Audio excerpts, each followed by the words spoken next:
59. On the Reading of Old Books. This preface to St. Athanasius's The Incarnation of the Word of God, translated by a religious of CSMV, published by Geoffrey Bless in 1944 and by A.R. Mowbray in 1953, was republished in Undeceptions 1971 and First and Second Things 1985. There is a strange idea abroad that in every subject the ancient books should be read only by the professionals, and that the amateur should content himself with the modern books. Thus I have found, as a tutor in English literature, that if the average student wants to find out something about Platonism, the very last thing he thinks of doing is to take a translation of Plato off the library shelf and read the Symposium. He would rather read some dreary modern book 10 times as long, all about isms and influences, and only once in 12 pages telling him what Plato actually said. The error is rather an amiable one, for it springs from humility. The student is half afraid to meet one of the great philosophers face to face. He feels himself inadequate and thinks he will not understand him. But if he only knew, the great man, just because of his greatness, is much more intelligible than his modern commentator. The simplest student will be able to understand, if not all, yet a very great deal of what Plato said. But hardly anyone can understand some modern books on Platonism. It has always therefore been one of my main endeavours as a teacher to persuade the young that first-hand knowledge is not only more worth acquiring than second-hand knowledge, but is usually much easier and more delightful to acquire. This mistaken preference for the modern books and this shyness of the old ones is nowhere more rampant than in theology. Wherever you find a little study circle of Christian laity, you can be almost certain that they are studying not St. Luke, or St. Paul, or St. Augustine, or Thomas Aquinas, or Hooker, or Butler, but Mr. Berdiev, Monsieur Maritain, or Mr. Niebuhr, or Miss Sayers, or even myself. Now this seems to me topsy-turvy. Naturally, since I myself am a writer, I do not wish the ordinary reader to read no modern books. But if he must read only the new or only the old, I would advise him to read the old. And I would give him this advice precisely because he is an amateur and therefore much less protected than the expert against the dangers of an exclusive contemporary diet. A new book is still on its trial, and the amateur is not in a position to judge it. It has to be tested against the great body of Christian thought down the ages, and all its hidden implications, often unsuspected by the author himself, have to be brought to light. Often it cannot be fully understood without the knowledge of a good many other modern books. If you join at 11 o'clock a conversation which began at 8, you will often not see the real bearing of what is said. Remarks which seem to you very ordinary will produce laughter or irritation, and you will not see why. The reason, of course, being that the earlier stages of the conversation have given them a special point. In the same way, sentences in a modern book which look quite ordinary may be directed at some other book. In this way, you may be led to accept what you would have indignantly rejected if you knew its real significance. The only safety is to have a standard of plain, central Christianity. Mere Christianity, as Baxter called it, which puts the controversies of the moment in their proper perspective. Such a standard can be acquired only from the old books. It is a good rule, after reading a new book, never to allow yourself another new one till you have read an old one in between. If that is too much for you, you should at least read one old one to every 3 new ones. Every age has its own outlook. It is specially good at seeing certain truths, and specially liable to make certain mistakes. We all, therefore, need the books that will correct the characteristic mistakes of our own period. And that means the old books. All contemporary writers share to some extent the contemporary outlook, even those, like myself, who seem most opposed to it. Nothing strikes me more when I read the controversies of past ages than the fact that both sides were usually assuming, without question, a good deal which we should now absolutely deny. They thought that they were as completely opposed as 2 sides could be, but in fact they were all the time secretly united with each other and against earlier and later ages by a great mass of common assumptions. We may be sure that the characteristic blindness of the 20th century, the blindness about which posterity will ask, "But how could they have thought that?" lies where we have never suspected it, and concerns something about which there is untroubled agreement between Hitler and President Roosevelt, or between Mr. H.G. Wells and Karl Barth. None of us can fully escape this blindness, but we shall certainly increase it and weaken our guard against it if we read only modern books. Where they are true, they will give us truths which we half knew already. Where they are false, they will aggravate the error with which we are already dangerously ill. The only palliative is to keep the clean sea breeze of the centuries blowing through our minds, and this can be done only by reading old books. Not, of course, that there is any magic about the past. People were no cleverer then than they are now.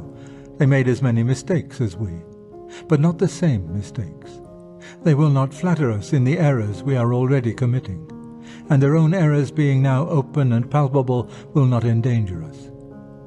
Two heads are better than one, not because either is infallible, but because they are unlikely to go wrong in the same direction.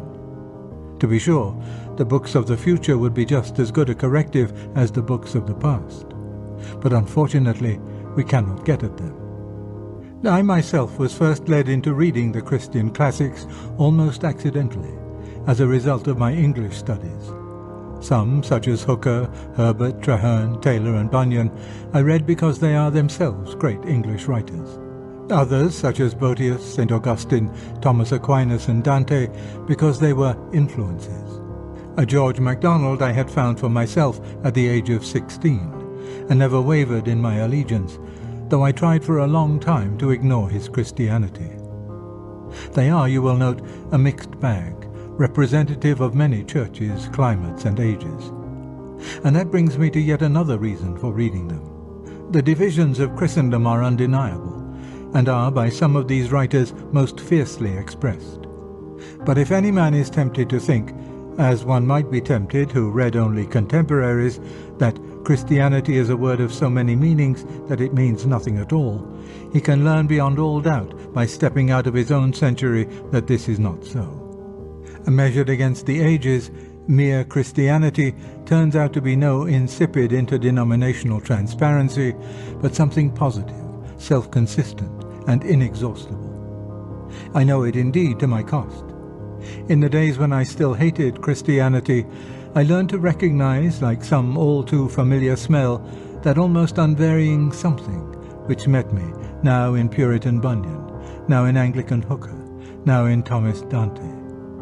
It was there, honeyed and floral, in François de Sales.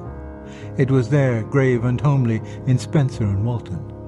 It was there, grim but manful, in Pascal and Johnson. There again, with a mild, frightening paradisial flavour, in Vaughan and Burme and Traherne. In the urban sobriety of the 18th century, one was not safe. Law and Butler were two lions in the path. The supposed paganism of the Elizabethans could not keep it out. It lay in wait where a man might have supposed himself safest, in the very centre of the Fairy Queen and the Arcadia.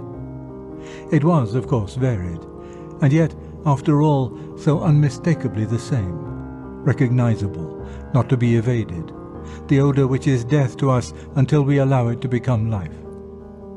An air that kills from yon far country blows. We are all rightly distressed, and ashamed also, at the divisions of Christendom. But those who have always lived within the Christian fold may be too easily dispirited by them. They are bad, but such people do not know what it looks like from without. Seen from there, what is left intact, despite all the divisions, still appears, as it truly is, an immensely formidable unity. I know, for I saw it, and well our enemies know it. That unity any of us can find by going out of his own age. It is not enough, but it is more than you had thought till then. Once you are well soaked in it, if you then venture to speak, you will have an amusing experience. You will be thought a papist when you are actually reproducing Bunyan, a pantheist when you are quoting Aquinas, and so forth. For you have now got on to the great level viaduct which crosses the ages and which looks so high from the valleys, so low from the mountains, so narrow compared with the swamps, and so broad compared with the sheep tracks. The present book is something of an experiment. The translation is intended for the world at large, not only for theological students. If it succeeds, other translations of other great Christian books will presumably follow. In one sense, of course, it is not the first in the field. Translations of the Theologia Germanica, the Imitation, the Scale of Perfection, and the Revelations of Lady Julian of Norwich are already on the market and are very valuable, though some of them are not very scholarly. But it will be noticed that these are all books of devotion rather than of doctrine. Now the layman or amateur needs to be instructed as well as to be exhorted. In this age, his need for knowledge is particularly pressing. Nor would I admit any sharp division between the two kinds of book. For my own part, I tend to find the doctrinal books often more helpful in devotion than the devotional books, and I rather suspect that the same experience may await many others. I believe that many who find that nothing happens when they sit down or kneel down to a book of devotion would find that the heart sings unbidden while they are working their way through a tough bit of theology with a pipe in their teeth and a pencil in their hand. This is a good translation of a very great book. St. Athanasius had suffered in popular estimation from a certain sentence in the Athanasian Creed. I will not labour the point that that work is not exactly a creed and was not by St. Athanasius, for I think it is a very fine piece of writing. The words, "Which faith except every one do keep whole and undefiled, without doubt he shall perish everlastingly," are the offence. They are commonly misunderstood. The operative word here is keep, not acquire or even believe, but keep. The author, in fact, is not talking about unbelievers, but about deserters. Not about those who have never heard of Christ, nor even those who have misunderstood and refused to accept him, but of those who, having really understood and really believed, then allow themselves, under the sway of sloth or of fashion or any other invited confusion, to be drawn away into sub-Christian modes of thought. They are a warning against the curious modern assumption that all changes of belief, however brought about, are necessarily exempt from blame. But this is not my immediate concern. I mention the Creed, commonly called, of St. Athanasius, only to get out of the reader's way what may have been a bogey, and to put the true Athanasius in its place. His epitaph is Athanasius contra mundum, Athanasius against the world. We are proud that our own country has more than once stood against the world. Athanasius did the same. He stood for the Trinitarian doctrine, whole and undefiled, when it looked as if all the civilized world was slipping back from Christianity into the religion of Arius, into one of those sensible synthetic religions which are so strongly recommended today, and which then, as now, included among their devotees many highly cultivated clergymen. It is his glory that he did not move with the times. It is his reward that he now remains when those times, as all times do, have moved away. When I first opened his De Incarnatione, I soon discovered by a very simple test that I was reading a masterpiece. I knew very little Christian Greek except that of the New Testament, and I had expected difficulties. To my astonishment, I found it almost as easy as Xenophon, and only a mastermind could, in the 4th century, have written so deeply on such a subject with such classical simplicity. Every page I read confirmed this impression. His approach to the miracles is badly needed today, for it is the final answer to those who object to them as arbitrary and meaningless violations of the laws of nature. They are shown to be rather the retelling in capital letters of the same message which nature writes in her crabbed cursive hand.